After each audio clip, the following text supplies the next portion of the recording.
नमस्कार, कसे आहात सगळे? पुन्हा एकदा आपलं स्वागत आहे पायल रेसिपीज मध्ये। आज आपण बनवणार आहोत सगळ्यांच्या आवडीचे असे कांदे पोहे। मला पण ते फार आवडतात।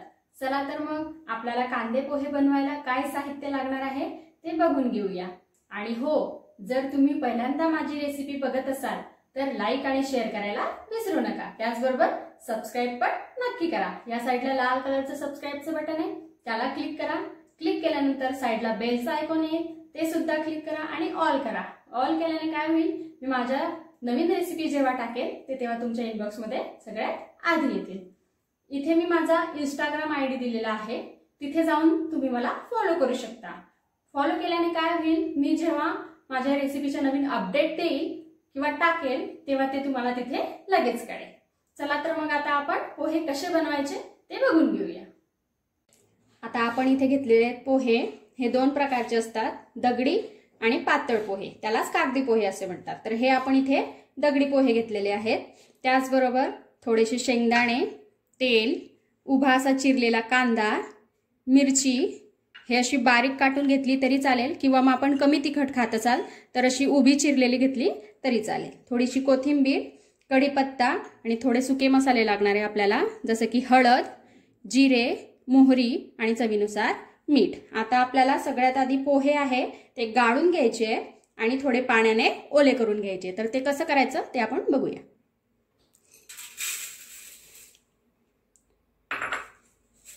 आपल्या घरात जेवढे मेंबर असतील किंवा आपल्याला जेवढे पोहे बनवायचे आहेत त्याच्यानुसार आपण कमी जास्त करू शकतो। बघा, आता मी हे गाळून घेतले, आता याला आपण ओले करून घेऊया। हे बघा, अशा प्रकारे आपल्याला पोह्यांवर पाणी टाकून घ्यायचंय।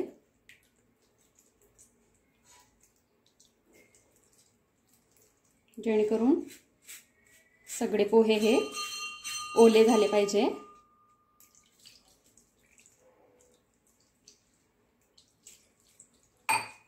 आता हे सगळे ओले झाले आहेत। आता असंच आपल्याला हे राहू द्यायचंय आणि पुढची प्रोसेस करायची।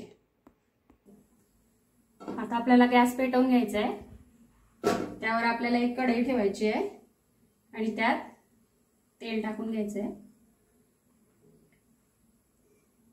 आता हे आपण थोडं गरम होऊ देऊ।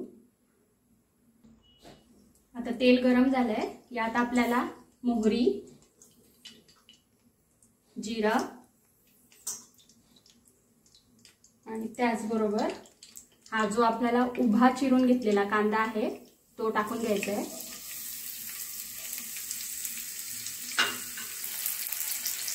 हे सगळं आपल्याला तेलात छान असं परतवून घ्यायचं। आता यात आपल्याला मिरची टाकून घ्यायची आहे, त्याचबरोबर कढीपत्ता पण टाकायचा आहे।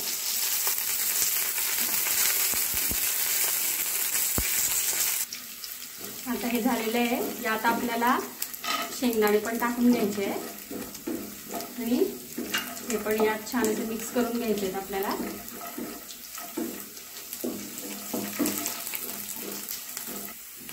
आता आपल्याला थोडीशी हळदीची पावडर आणि चवीनुसार मीठ टाकायचं आहे आणि हे छान मिक्स करून घ्यायचं। आता हे सगळे मसाले झालेले आहेत, यात आपल्याला हे जे पोहे आपण ओले करून ठेवले होते हे टाकून द्यायचे। आता आपल्याला हे छान असं मिक्स करून घ्यायचं आहे,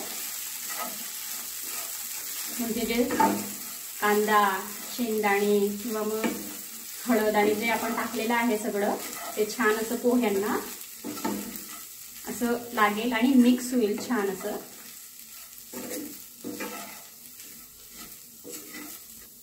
आता यात आपण थोडी कोथिंबीर टाकून घेऊया।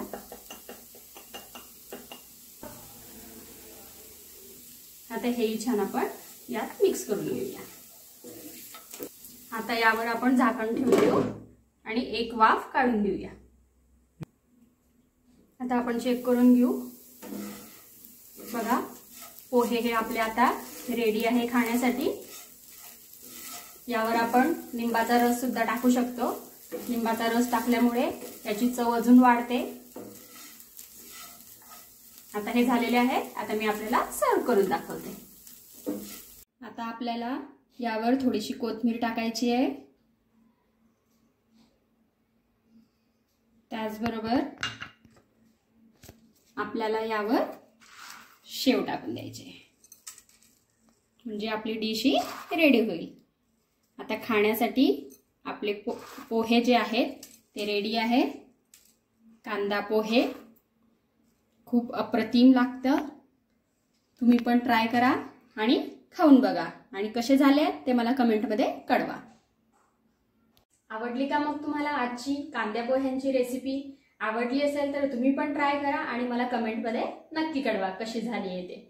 त्याचबरोबर तुम्हाला जर का माझ्या अशा छानशा रेसिपीज बघायच्या असतील तर लिंक डिस्क्रिप्शन बॉक्समध्ये आहे, तुम्ही जाऊन बघू शकता. चला तर मग आपण भेटूया अशाच छानशा रेसिपी सोबत माझ्या रेसिपीच्या नेक्स्ट व्हिडिओमध्ये. तोपर्यंत आपली काळजी घ्या आणि त्याचबरोबर आपल्या प्रियजनांची सुद्धा काळजी घ्या आणि जाता जाता सबस्क्राईब करायला विसरू नका. Take care. Bye bye.